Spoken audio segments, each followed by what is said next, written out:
தங்கமே, நீ வாழும் ஒவ்வொரு நொடி மட்டுமே உன்னுடையது. வாழ்க்கை என்பது நீ கடக்கும் ஒரு நொடிதான். ஒவ்வொரு நொடியையும் சந்தோஷமாக வாழ்ந்துவிடு. எல்லாமே உன்னுடையது என்று நினைக்காதே. ஒவ்வொரு நொடியும் வாழ், உன்னுடைய வாழ்க்கையை வாழ், மகிழ்ச்சியாக வாழ். அது மட்டும்தான் நிரந்தரம். உன் இறுதி காலத்தில் நீ எதையும் உன்னுடன் கொண்டு போக முடியாது.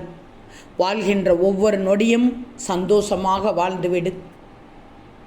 ஒரு கிராமத்தில் வசித்து வந்த ஒரு மனிதன் திடீரென இறந்து போனான். அவன் அதை உணரும்போது கையில் ஒரு பெட்டியோடு கடவுள் அவன் அருகில் வந்தார். வா மகனே, நீ கிளம்புவதற்கான நேரம் வந்துவிட்டது. அதற்கு அந்த மனிதன், இப்பவே வா, இவ்வளவு சீக்கிரமாகவா? என்னுடைய திட்டங்கள்லாம் என்ன ஆவது என்பதற்கு மன்னித்து விடு மகனே, உன்னை கொண்டு செல்வதற்கான நேரம் இது. அந்த பெட்டியில் என்ன உள்ளது என்று கேட்டான். உன்னுடைய உடைமைகள். என்னுடைய உடைமைகளா? என்னுடைய பொருட்கள், உடைகள், பணம் எல்லாமே இதில்தான் இருக்கின்றனவா என்று கேட்டான்.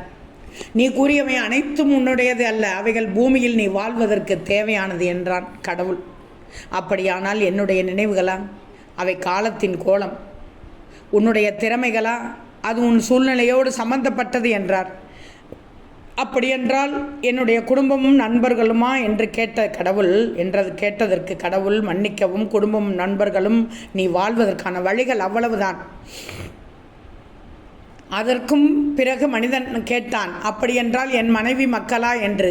உன் மனைவியும் மக்களும் உனக்கு சொந்தமானவர்கள் அல்ல, அவர்கள் உன் இதயத்தோடு சம்பந்தப்பட்டவர்கள் என்றவுடன் என் உடலா என்று கேட்டான். அதுவும் உனக்கு சொந்தமானதல்ல, உடலும் குப்பையும் ஒன்று. இறுதியாக கேட்டான், என் ஆன்மா? அதுவும் உன்னுடையதல்ல, அது என்னுடையது. மிகுந்த பயத்தோடு கடவுளிடமிருந்து அந்த பெட்டியை வாங்கி திறந்த அந்த மனிதன் காலி பெட்டியை கண்டு அதிர்ச்சி அடைகிறான். கண்ணில் நீர் வழிய கடவுளிடம், என்னுடையது என்று எதுவுமே இல்லையா என கேட்க கடவுள் சொல்கிறார், அதுதான் உண்மை. நீ வாழும் ஒவ்வொரு நொடி மட்டுமே உன்னுடையது. வாழ்க்கை என்பது நீ கடக்கும் ஒரே ஒரு நொடிதான். ஒவ்வொரு நொடியையும் சந்தோஷமாக வாழ்ந்துவிடு. எல்லாமே உன்னுடையது என்று நினைக்காதே. ஒவ்வொரு நொடியையும் வாழ்ந்துவிடு. உன்னுடைய வாழ்க்கையை மட்டும் வாழ்ந்துவிடு. அதுவும் மகிழ்ச்சியாக வாழ்ந்துவிடு. அது மட்டும்தான் நிரந்தரம்.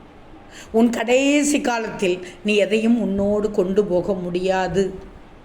ஆகவே வாராகி தாயின் பிள்ளைகளே, வாழ்கின்ற ஒவ்வொரு நொடியையும் சந்தோஷமாக வாழ்ந்துவிடு. ஏன்னா உன்னுடைய இறுதி காலத்தில் நீ எதையும் கொண்டு செல்ல முடியாது. இந்த பதிவை உணர்த்தியதே இதற்குத்தான்.